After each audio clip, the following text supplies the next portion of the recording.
ये है SP media network और आप देख रहे हैं अनुभवी आंखें न्यूज। नमस्कार, आप देख रहे हैं अनुभवी आंखें न्यूज और मैं हूं आपके साथ संतोष गुप्ता। आइए देखते हैं बिहार न्यूज फास्ट में क्या है कुछ खास। त्योहारों का सीजन आए और मिठाइयों की बात न हो, ऐसा हो ही नहीं सकता। बात चाहे गुजिया बनाने की हो, खुरमी, पापड़ी या फिर जलेबी, सभी स्वादिष्ट पकवान बनाएं कुकरिच प्रीमियम मैदा से और महकाएं अपने घर परिवार को। कुकरिच, स्वाद खुशियों का।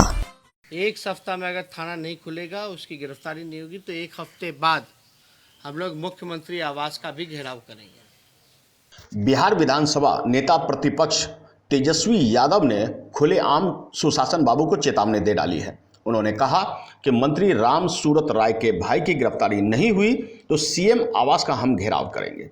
आपको बता दें कि नेता प्रतिपक्ष तेजस्वी यादव ने मंत्री राम सूरत राय पर हमला बोला है। तेजस्वी ने कहा कि एक सप्ताह में मंत्री के भाई की गिरफ्तारी हो, परिसर सील नहीं किया गया तो मुख्यमंत्री आवास का घेराव होगा। राजधानी पटना के 10 सर्कुलर रोड में पत्रकारों के साथ खास बातचीत में उन्होंने बताया कि मंत्री के भाई ही नहीं, उनके भगना संजीव भी आरोपी हैं। तेजस्वी यादव ने पुलिस डायरी का जिक्र करते हुए कहा कि परिसर का मालिक हंसलाल राय को बताया गया है। उन्होंने कहा कि वह कहते हैं उनके भाई ही नहीं, भगिनी संजीव कुमार पर भी अपराध दर्ज है। तेजस्वी ने कहा कि पिकअप बरामद किया गया, उसका मालिक भी हंसलाल राय ही है। पुलिस डायरी में इस बात का जिक्र है। पुलिस डायरी का जिक्र करते हुए तेजस्वी यादव ने कहा कि इस तरह की घटनाएं संगीन अपराध है। तेजस्वी यादव ने कहा कि यह बात साबित करना, आरोप उनके ऊपर लगना, निश्चित रूप से उनको तत्काल बर्खास्त होनी चाहिए। आपको बता दें कि एक ट्वीट में मंत्री जी के भाई पर ही एफआईआर नहीं है बल्कि उनके भगने पर भी एफआईआर है, ऐसा ट्वीट सामने आया है। लगाया था कि बिहार में न तो शासन है और न ही सुशासन। हकीकत यह है कि शासन नाम की कोई चीज़ तो है ही नहीं। विधानसभा में गृह विभाग के खर्चों को लेकर विवाद होता रहा, तेजस्वी पर हमलावर रहे। तेजस्वी ने आरोप लगाया कि बिहार में कथित सुशासनी राज में हर रोज हत्या, लूट, अपहरण, बलात्कार की घटनाएं घटित हो रही है। आंकड़ों के हवाले से तेजस्वी ने दावा किया कि 1990 में 1,24,414 गंभीर अपराध दर्ज हुए हैं। वहीं 2005 में यह घटकर 1,11,598, 2005 में 97,850 हो गए। अपराध कम होने के बावजूद जंगल राज बताने वाले जरा सोचे कि यह कौन सा राज है। अपराधी दरोगा का एनकाउंटर कर रहे हैं। सत्ता में शामिल भाजपा के नेता ही कानून व्यवस्था पर सवाल भी उठा रहे हैं। उन्होंने कई गंभीर सवाल उठाए। तेजस्वी ने कहा कि शराब की बिक्री के मनाही होने के बावजूद 1 करोड़ लीटर अब तक जब्ती की गई है। ये कहां से आ गई और कौन इसे खरीद कर ला रहा है और कौन इसे खरीद रहा है। रिटायर्ड IAS IPS को सेवा में रखा जा रहा है। 50 पार वाले कर्मचारियों को जबरन हटाया जा रहा है। नेताओं मंत्रियों पर यह नियम क्यों नहीं लागू हो रही है। कांग्रेस के विजय शंकर दुबे ने कटौती प्रस्ताव लाया था। आपको बता दें कि तेजस्वी यादव हमलावर हैं और राम सूरत राय के ऊपर खासकर उनका निशाना है। देखना होगा कि आखिरकार किस तरह से सुशासन बाबू इस मामले को खत्म करती है और इसका निपटान करती है। बहरहाल तेजस्वी यादव पूरी हमलावर स्थिति में है और उनका साफ कहना है कि बिहार में सुशासन नहीं कुशासन है।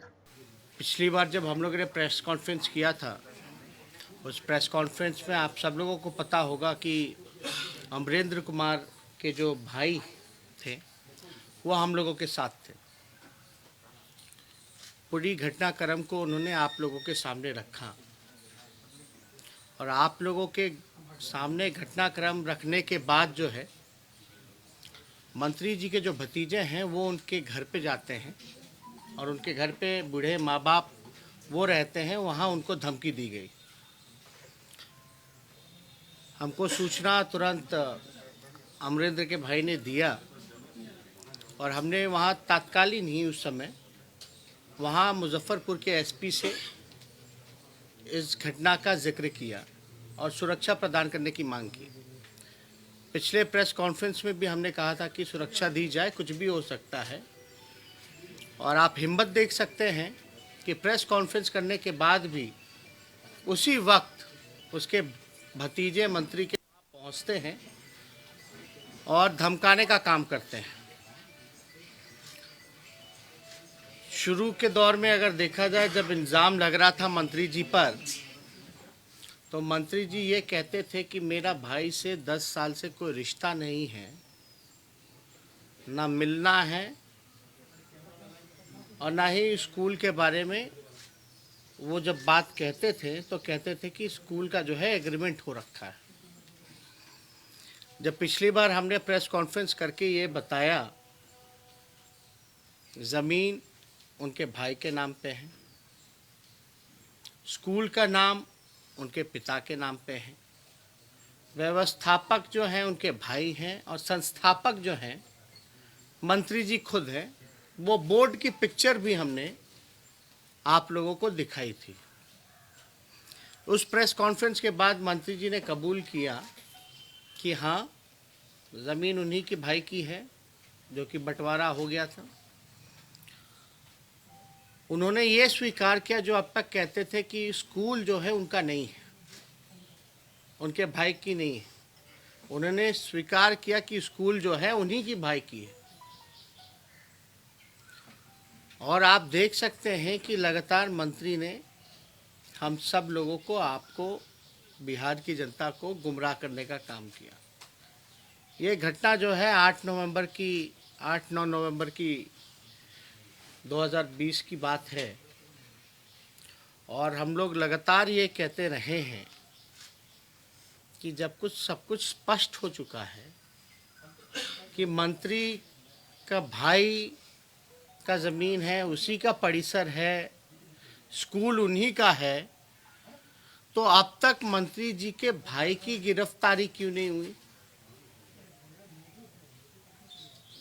अगर आपको हम दिखाना चाहेंगे, एक पुलिस डायरी हमारे पास है जिसमें कि पूरा रिपोर्ट का जिक्र है।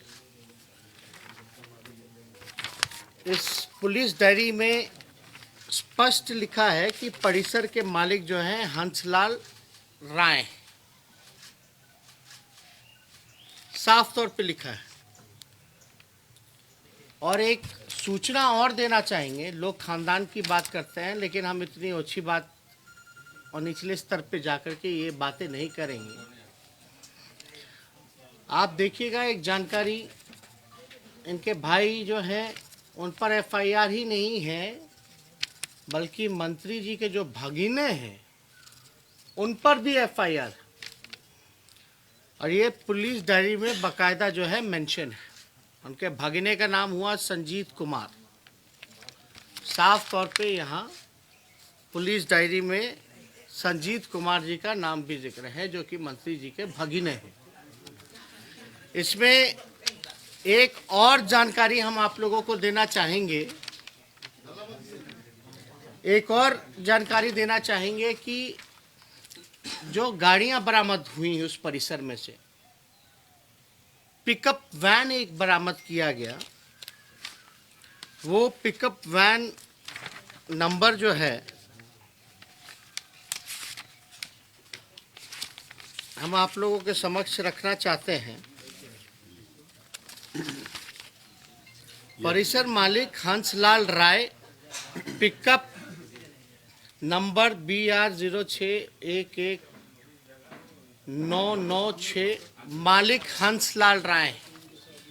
वो जो पिकअप वैन जो बरामद हुआ है उसके मालिक भी जो हैं वो मंत्री जी के भाई हंसलाल राय जी हैं, जो कि साफ तौर पे पुलिस डायरी में लिखा गया है। इसमें ये भी लिखा है, इस पुलिस डायरी में अगर आप जाएं तो अवैध शराब, इस तरह के अवैध शराब का व्यापार करना व खरीद बिक्री करना एक संज्ञेय अपराध है एवं परिषद मालिक हंसलाल राय के परिषद को विविधित सील किया जाता है।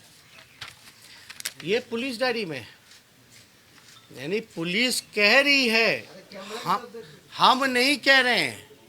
पुलिस कह रही है कि इस तरह का अवैध शराब का व्यापार करना, शब्दों पे गौर कीजिएगा, इस तरह का अवैध शराब का व्यापार करना व खरीद बिक्री करना एक संज्ञेय अपराध है। यानी साफ तौर पे जो बातें हम पे कही गई कि हमने आरोप लगाए, तो हमने तो आरोप बिना तथ्यों के लगाए नहीं है। हमारे पास एविडेंस है। अगर कोई चीज़ सदन पर हम रखना चाहते हैं, अब मंत्री जी चाहे कितना भी बयान दे दे कि हमारा खानदान कैसा है नहीं है, लेकिन मंत्री जी को याद करना चाहिए जब लालू जी की सरकार थी तो उन्हीं के भाई को डीएम ने झापड़ मारा था और गिड़गिड़ाते हुए पूरा परिवार तत्कालीन मुख्यमंत्री लालू जी के पास पहुंचा था।